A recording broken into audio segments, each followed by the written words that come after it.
Leitura Guiada, um programa da Primeira Igreja Batista em Botafogo. Este é seu encontro diário com as Escrituras Sagradas. Acompanhe agora o nosso estudo de hoje. Amado irmão, graça e paz do Senhor Jesus, vamos dar início a mais um programa Leitura Guiada das Escrituras, que você acompanha pelo canal do YouTube da Primeira Igreja Batista em Botafogo ou pelo Spotify no programa Leitura Guiada. Nossa leitura hoje está nos livros de Josué, capítulos 7 a 9, onde nós veremos, dois episódios da cidade de Ai. O primeiro no capítulo 7, os israelitas sendo derrotados, e no capítulo 8, eles conquistando esta cidade. E o capítulo 9 trata-se de uma aliança de paz feita com o povo daquela terra de Gibeão, de uma forma equivocada, sem consultar a Deus. Vamos então à leitura do capítulo 7. No verso de número 1, diz assim: prevaricaram os filhos de Israel nas coisas condenadas, porque Acã, filho de Carmi, filho de Zabdi, filho de Zera, da tribo de Judá, tomou das coisas condenadas. A ira do Senhor se acendeu contra os filhos de Israel. Então perceba que este primeiro versículo ele tem uma função, que é introduzir a história, é adiantar para a gente o que aconteceu na história do povo de Israel no capítulo de número 7, em relação à cidade de Ai. Ele toma das coisas condenadas.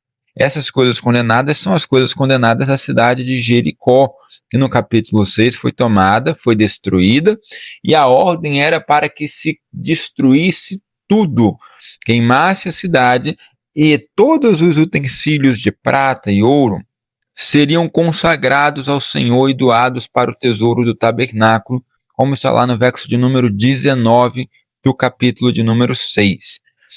Porém, Acã não faz isso. Acã, ele toma para si alguns objetos que mais à frente nós veremos quais são,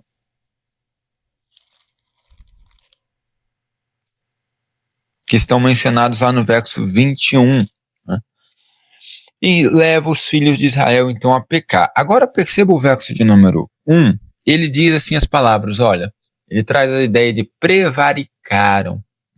Prevaricar é ser infiel, é faltar ao cumprimento do dever, por interesses pessoais acima de tudo, principalmente quando há um interesse pessoal. E aí, irmãos, nós temos a ideia que quem prevaricou não foi só Acã, foram os filhos de Israel, ou seja, todo o povo de Israel pecou com o pecado de Acã. Por quê? Acã é aquele que toma para si, que furta os bens de Jericó. Ok, mas os filhos de Israel prevaricaram quando eles se tornam cúmplices, quando eles não denunciam, quando eles não veem, quando eles não têm ciência, ou tiveram ciência, mas não denunciaram. A gente pode imaginar que várias pessoas, milhares de pessoas foram na luta contra Jericó, e ninguém viu Acã tomando os bens que eram para ser levados ao tabernáculo. Ou seja, há aqui uma ideia também de que o povo de Israel fechou os olhos, o povo de Israel se torna cúmplice quando aceita silenciar sobre esse caso. Traz também uma ideia de solidariedade coletiva. Existe muito isso nas Escrituras, quando uma pessoa representa todo o povo. Às vezes todo o povo representa uma pessoa, e aqui agora uma pessoa representa todo o povo. Acã representa todos os filhos de Israel. A mesma coisa foi com Adão. Adão é um homem que representa todos os demais homens. Então, Acã representava Israel.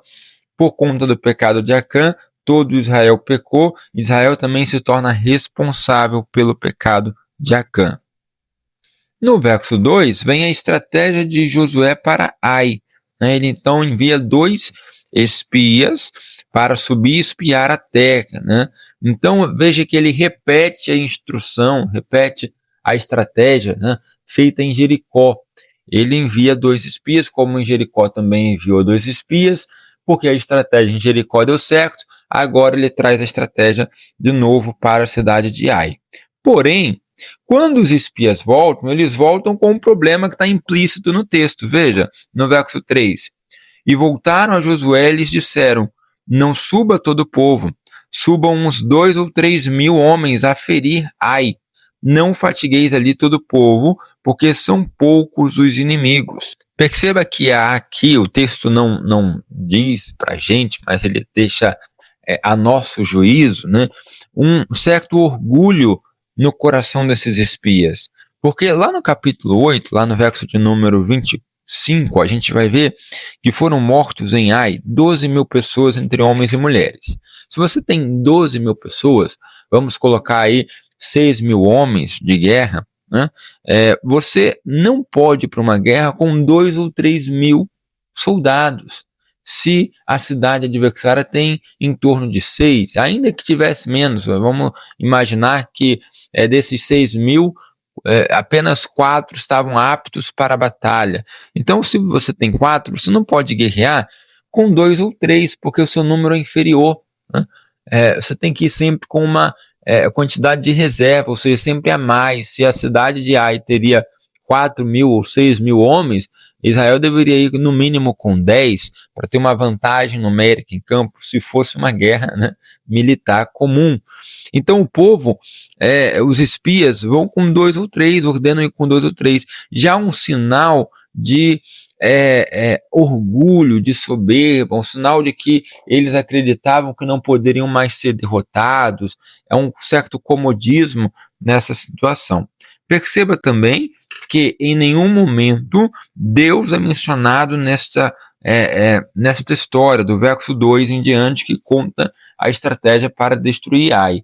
Deus não é mencionado, Deus não é consultado, não é feita uma oração, não tem Deus. Ou seja, o capítulo 7 mostra como que o povo de Israel já estava orgulhoso, já estava se tornando independente, autônomo, a partir da vitória em Jericó, que eles viram que Deus estava com eles e que eles conseguiriam conquistar fácil qualquer cidade. Eles então agora se orgulham e começam a tentar sozinhos aquilo que deveriam realizar apenas na presença de Deus.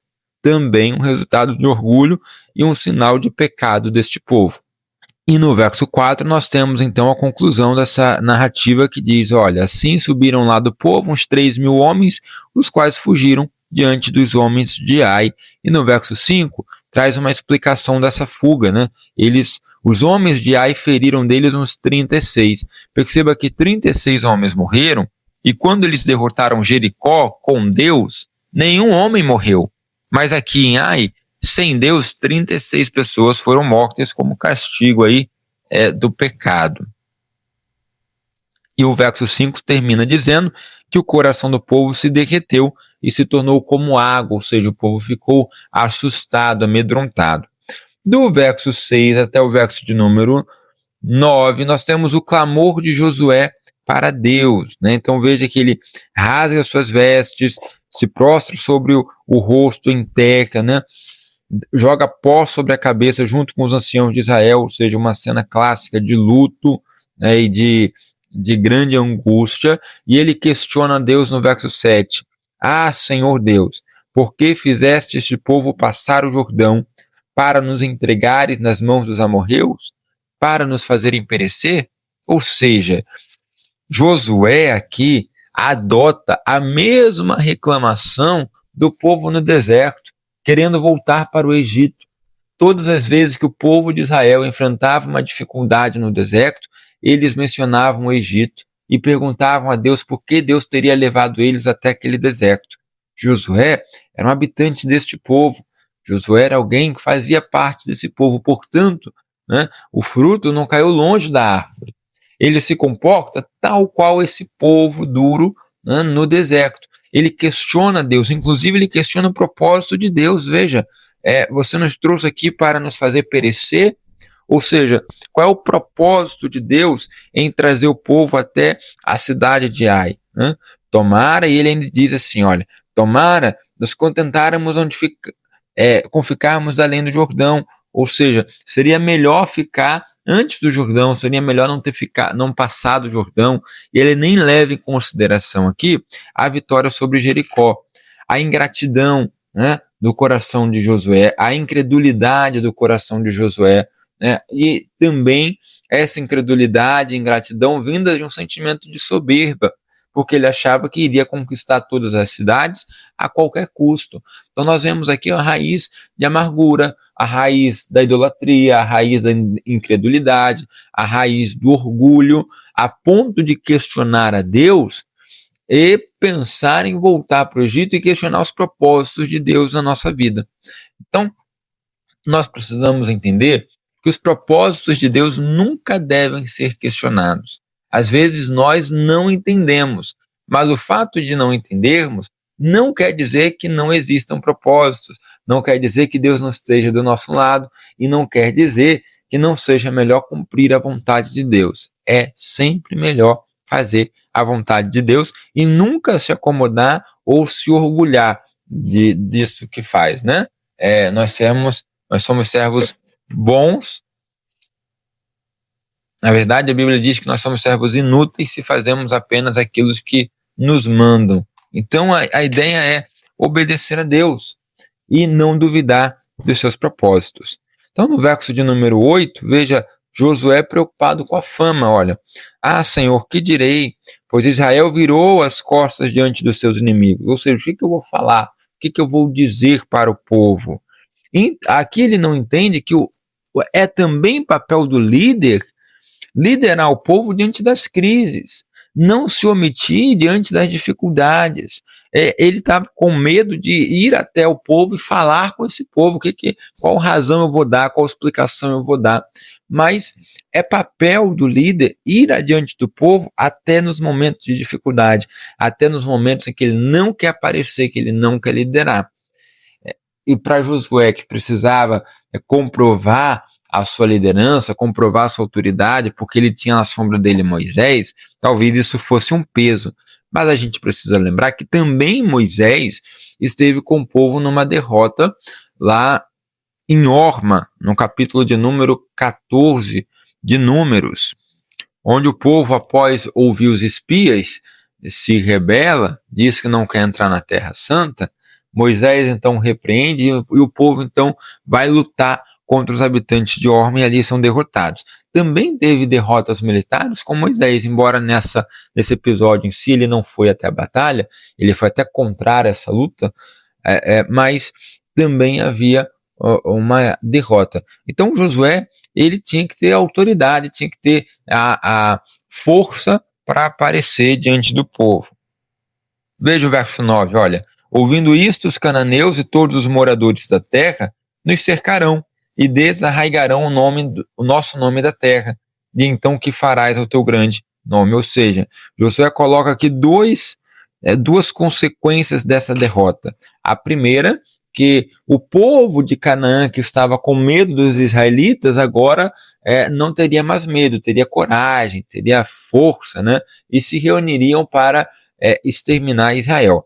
Isso aconteceu de fato. Lá no capítulo de número 9 de Josué, a gente vê no verso 1 e 2 que os reis daquela região se reuniram para lutar contra Israel, em função dessa derrota. E também a outra consequência seria o nome de Deus, a proclamação do nome de Deus, que deixaria de acontecer e com certeza o nome de Deus seria profanado, porque os habitantes de Canaã iriam questionar por que Deus trouxe Israel no deserto para perecer, né?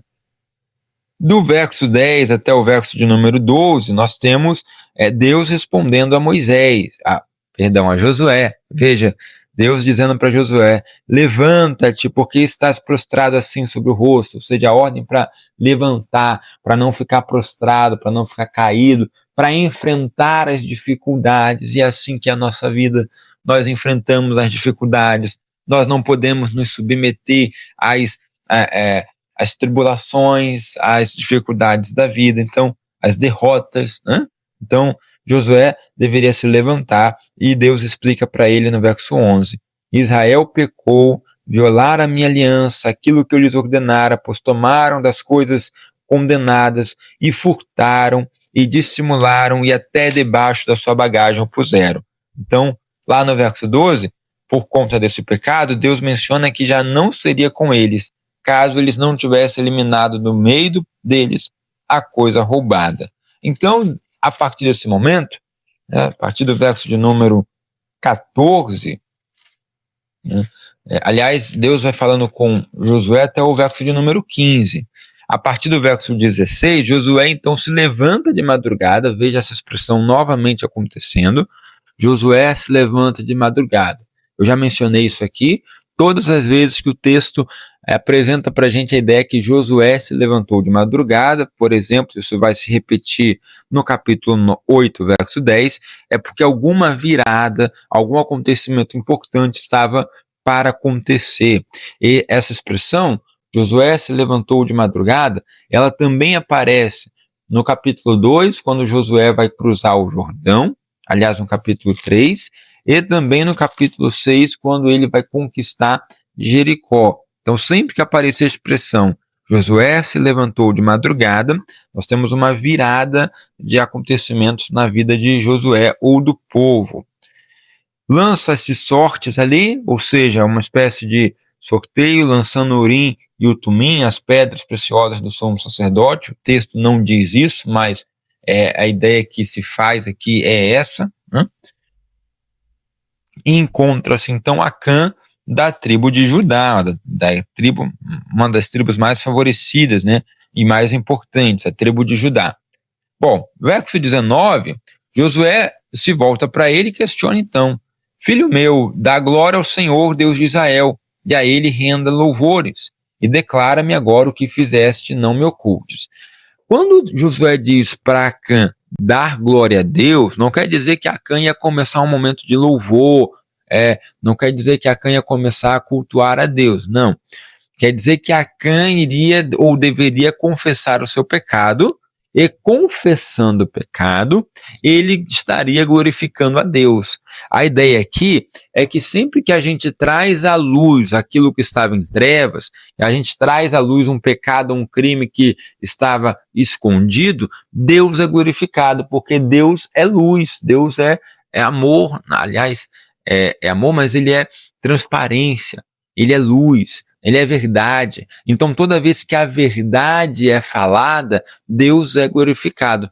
Por mais que esta verdade doa, por mais que essa verdade não seja uma verdade boa, mas ela é verdade. E vindo à tona, Deus é glorificado. Isso acontece, por exemplo, nos casos de corrupção.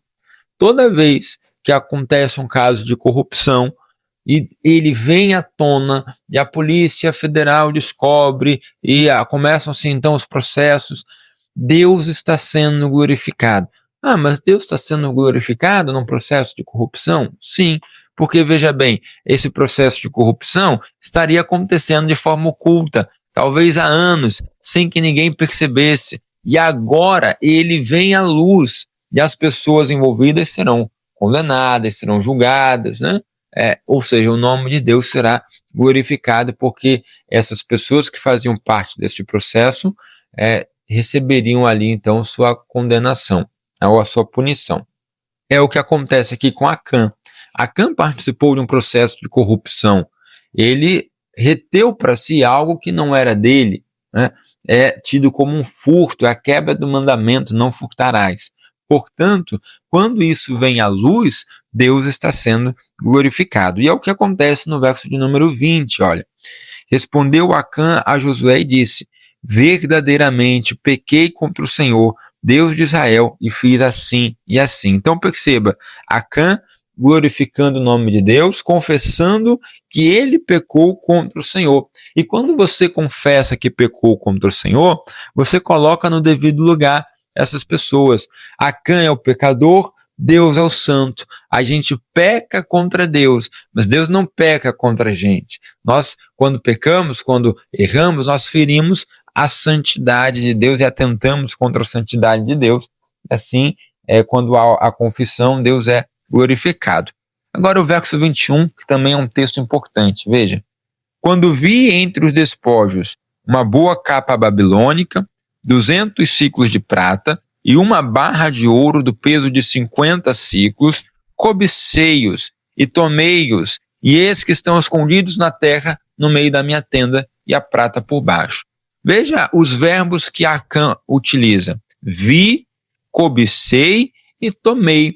Esses 3 verbos, para quem já leu o livro de Gênesis, eles aparecem lá no pecado de Eva. Quando Eva olha para o fruto proibido, o fruto da árvore do conhecimento do bem e do mal, o texto em Gênesis 3, verso 6, diz que Eva viu e que era cobiçoso ou era desejável aos olhos. Ali, a ideia de cobiça, né? Desejável aos olhos, na tradução literal seria cobiçar com os olhos, né? E tomou-os, né? Tomou do fruto. E aqui então Acã viu, cobiçou e tomou. Ou seja, o autor iguala o pecado de Acã ao pecado de Eva, né? De ver, cobiçar e tomar. Também a ideia de como surgem os pecados. O pecado que surge da concupiscência dos olhos, que gera desejo, gera cobiça, a cobiça dando à luz essa vontade pecaminosa acaba por gerar então o pecado. E é isso que acontece com Acã. Nós vamos ver lá no verso de número 25, Josué então retornando sua fala para Acã, dizendo: por que nos perturbaste? O Senhor hoje te perturbará. E todo Israel o apedrejou, e depois de apedrejá-los, queimou-os. Queimou a quem? Aqui no plural, seus filhos, como está lá no verso 24. Seus filhos, suas filhas, seus bois, seus jumentos, suas ovelhas, sua tenda, tudo quanto tinha, levaram-nos ao vale de Acor. Esse vale de Acor é o nome de um local que passou a ser chamado Vale de Acor em função de Acã. Acã e Acor é a mesma coisa, tá, gente? São grafias diferentes do mesmo nome. Então, a partir daquele momento, aquele vale passa a se chamar Vale de Acor, como está escrito lá no verso 26, por conta de Acã, como um memorial de como Deus pune e castiga aquele que desobedece os seus mandamentos. Nós temos que fazer aqui uma reflexão importante, porque esse capítulo 7, ele é associado ao capítulo de número 2. O que acontece no capítulo de número 2? Raabe, a prostituta cananita, ou cananeia, né, recebe os 2 espias e confessa a fé no Senhor. Ela, mesmo sendo estrangeira, obedeceu a Deus. E ela então recebe a bênção dos israelitas, que é a bênção da salvação. Por outro lado, Acã é um israelita. Ele faz parte do povo da aliança. Mas por desobedecer a Deus, ele recebe a punição destinada aos cananitas, aos cananeus, né? Que é a destruição e a morte.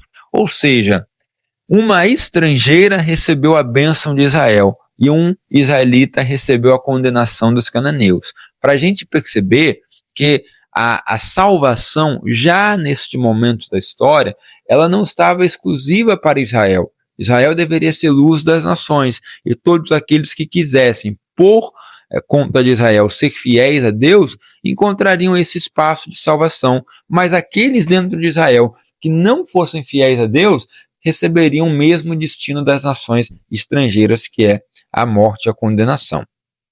Entramos então no capítulo 8, onde agora a cidade de Ai de fato é destruída. A gente vai ver aqui no verso 8 o seguinte, olha: disse o Senhor a Josué: não temas nem te atemorizes, toma contigo toda a gente de guerra, dispõe-te, sobe a Ai, olha que entreguei nas tuas mãos o rei de Ai e o seu povo, a sua cidade, a sua terra. Então perceba que agora sim começa uma marcha contra a cidade, mas baseada numa palavra de Deus, baseada numa orientação de Deus que não tinha no capítulo 7. Ou seja, lá no capítulo 7, o povo esqueceu-se de Deus. Aqui não. Aqui no capítulo 8, Deus orienta o povo: vai, levanta sem temor e sobe contra Ai. E olha o que vai acontecer agora no verso de número 2. Isso é um movimento interessante. Farás a Ai a seu rei como fizeste Jericó a seu rei. Somente que para vocês saqueareis os seus despojos e o seu gado. Põe emboscadas a cidade por detrás dela. Ou seja, Jericó precisava que tudo fosse destruído, até para glorificar o nome de Deus como as primícias da terra. Porém, Ai, a cidade até deveria ser queimada, a todos os habitantes mortos, mas todos os tesouros, os bens dos habitantes dessa cidade seriam dados aos moradores de Israel, aos habitantes de Israel. Ou seja, Acã, quando decide em Jericó tomar algo da cidade, ele peca, mas ele peca estando tão próximo da bênção. Se Acã espera mais um pouco, se Acã espera a conquista de mais uma cidade, ele receberia de Deus propriedades, bens, ele receberia objetos de valor, ou seja, por não esperar, ele acaba tropeçando, ele acaba caindo. E aqui tem uma reflexão para a nossa vida. Se as bênçãos de Deus estão perto de nós, as bênçãos de Deus, elas levam pouco tempo, nós temos que esperar só mais um pouco para receber a bênção de Deus e com cuidado para não tropeçar, para não cair. Então persevere mais um pouco, né? Continue mais um pouco, seja fiel mais um pouco, porque a bênção de Deus já está chegando.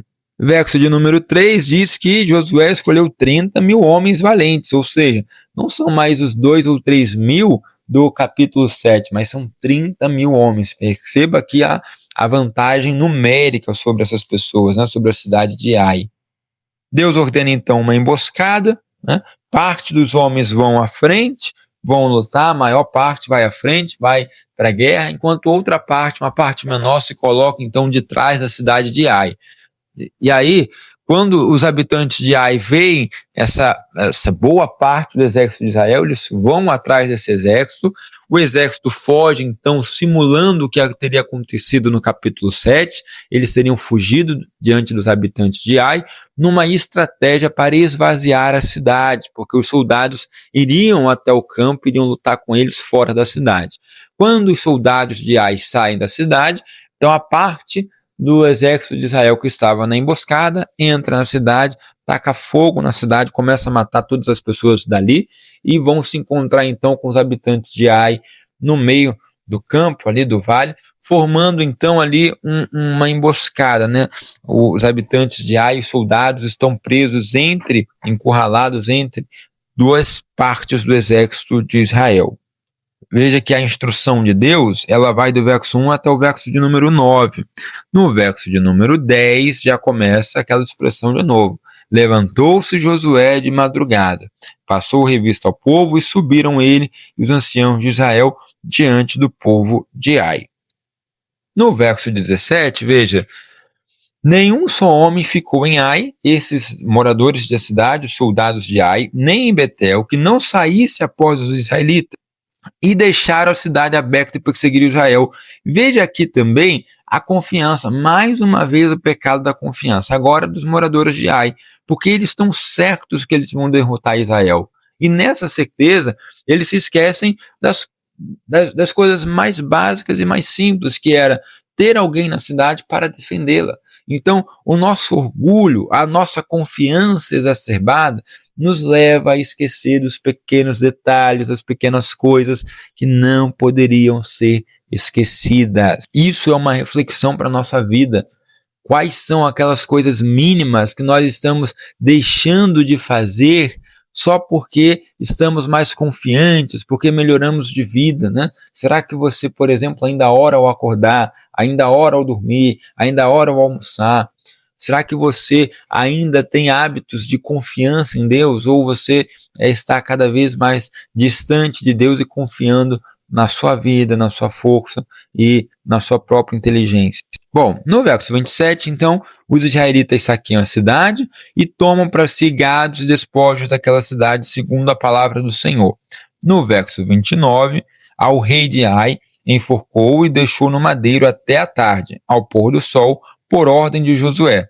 Tiraram do madeiro o cadáver e o lançaram à porta da cidade, e sobre ele levantaram um montão de pedras que até hoje permanece. Ou seja, fizeram com o rei de Ai, provavelmente fizeram também isso com o rei de Jericó, mas não é mencionado, o que está descrito lá em Deuteronômio 21, 22 a 23, que é a punição para o criminoso. É enforcar colocar numa madeira para expor publicamente o seu corpo e depois retirá-lo até o final da tarde. É exatamente isso que acontece com Jesus. Jesus recebe essa condenação no Novo Testamento, né? Ele é morto, crucificado, não enforcado, porque o tipo de morte é alterada pelo Império Romano, mas a morte na cruz era uma exposição pública do corpo do criminoso, né? Então Jesus recebe essa condenação. Bom, finalizamos aqui, porque do verso 30 ao verso 35 tem uma outra história que nós vamos ler daqui a pouco, junto com o capítulo de número 9, em outro áudio. Deus abençoe sua vida, Deus abençoe seu dia, que você tenha um dia assim abençoado na presença de Deus, e até mais.